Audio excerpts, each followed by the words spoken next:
Thank you very much, ladies and gentlemen. Chairman, Regional Chairman, colleagues at the head table,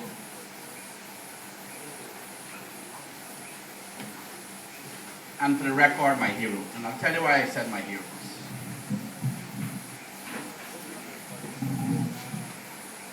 I'll tell you why just.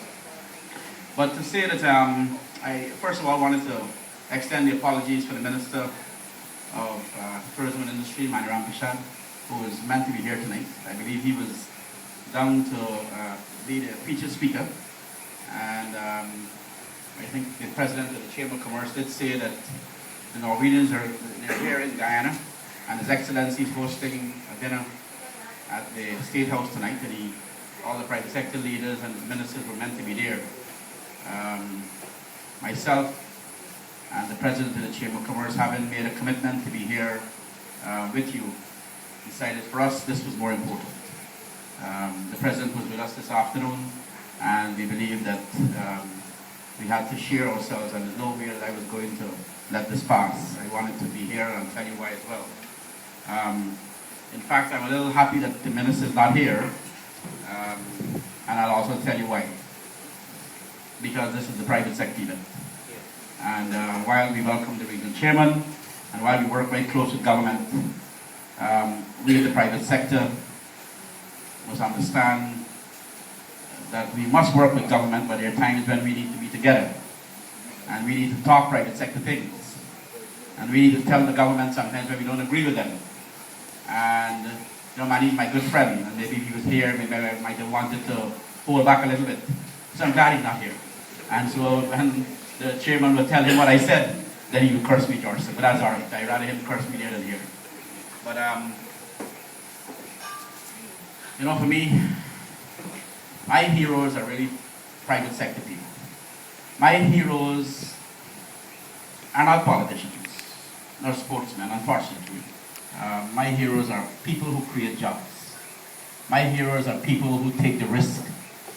My heroes are the people who really go to sleep at night and wondering about the things that we wondered about. How are we going to pay the bills? How are we going to pay the light bill and the phone bill and the gas and pay the salaries? And those are my heroes. Having said that, I want to say to you that any society, they need us, but we also need the people in the church, we need the unions, we need the politicians, and we all need to work together. But the private sector is an extremely important part of any country.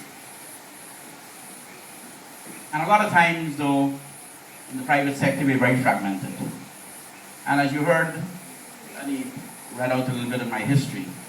For 16 years, when I left the army and I came into the private sector, you see, when I was in the army, we were very disciplined. And when the commander gave us instructions, and the chief of staff, we followed those instructions. When I came into the private sector, it was amazing when I came and I met. When I walk into the room, every private sector leader walked into the room with his bag of money in one hand and his ego on the next, and they came to the tables and they threw the money and the ego on the table, and we could agree on nothing, because every man was a king in his kingdom, and they had egos bigger than Mount Paraima.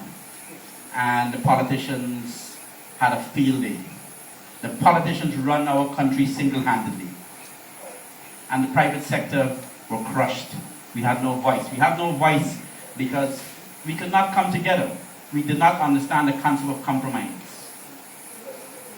We could not understand the concept of compromise. And so the politicians had field day. They run our country the way they thought that they should do it. And the private sector was totally annihilated. And those of you who live long enough in Guyana will know that we came from a time when the private sector was so annihilated that 95% of our economy was controlled by the state. But I say to you, no more. Never again in the history of this country must we ever allow governments to annihilate the private sector. Never again in the history of our country must we allow our voices to be silenced. Never again. Never again. But we can only do that with sensibility.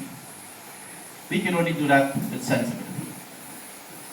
You know, the first time I formed my company in 1992, the very next day, I went to the Chamber of Commerce and I joined the Chamber of Commerce. And because I owned the airline, I went and I joined the Tourism Association and I joined the Aircraft Owners Association immediately, because I understood the importance of these organizations.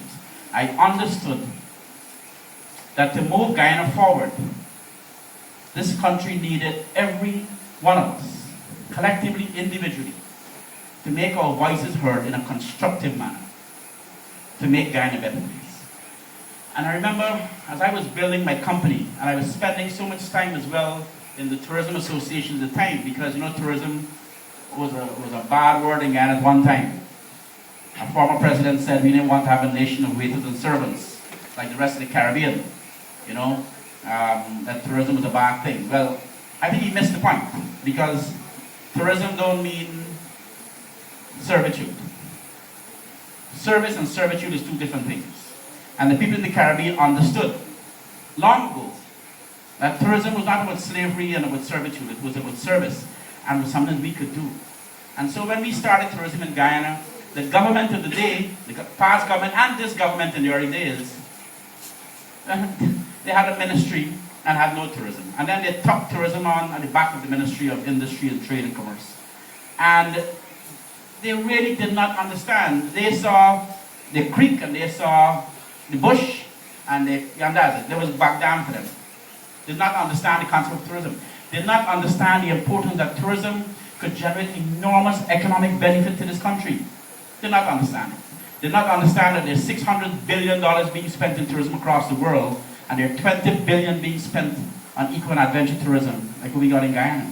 $20 billion a year. Costa Rica and Belize they're making it hidden.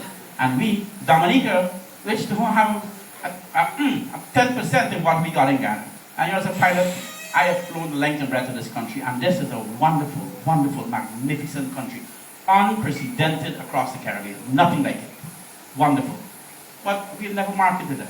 And so, we fought for years as the private sector in the early days to bring tourism up to a level where the government, and I must tell you that today, even though I bashed them in the early days, I'll tell you that today, the government is totally on board with tourism development. Tourism has moved from the back of the ministry to the front of the ministry. In fact, we don't even call Manny the Minister of Industry and Commerce anymore. We call him the Minister of Tourism. But he's got a lot of other responsibilities. So, and that happened not because of the government's wisdom. That happened because of the private sector. The private sector lobbied and advocated and worked in true partnership with the government. And I remember when Sri Chan was the Minister of Tourism and we first started working with him, it took a long time because we had to take government perspective and take the private sector perspective and bring it to the table and work those things through. And it was wonderful. It was wonderful for me to live through that process, that evolution, and to see where we are today. And today, Guyana Tourism Product is wonderful, and it's growing. My own company, we handle about 4,000 people a year coming into Guyana. And I'll tell you, every single person that come into Guyana, when they come, initially they come a little bit apprehensive.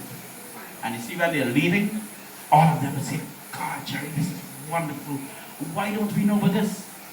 I'll tell you why. Again, because I blame the government. Because Guyana is such a wonderful place today, but what is stuck in people's mind across the world is all the negative news. Bad news is free news. So Jonestown and the 6-day violence and the violence we had a couple of years ago, those things are free news. That hit the headlines right away. Good news, you have to pay for it. Good news, you have to pay for it. Jamaica is spending $100 million a year marketing Jamaica. And Jamaica got the worst crime rate in the Caribbean. And Trinidad. But you will believe that Guyana is worse than them. You know why? Because we have not taken the time to tell the world what a wonderful country this is. How this country has been transformed. I still hear people today would say, oh, Guyana is terrible, it's worse than in 20 years ago. Come on, where are you living? If you live in those days and you live here where you live today, this country is a wonderful place and it's going wonderful places.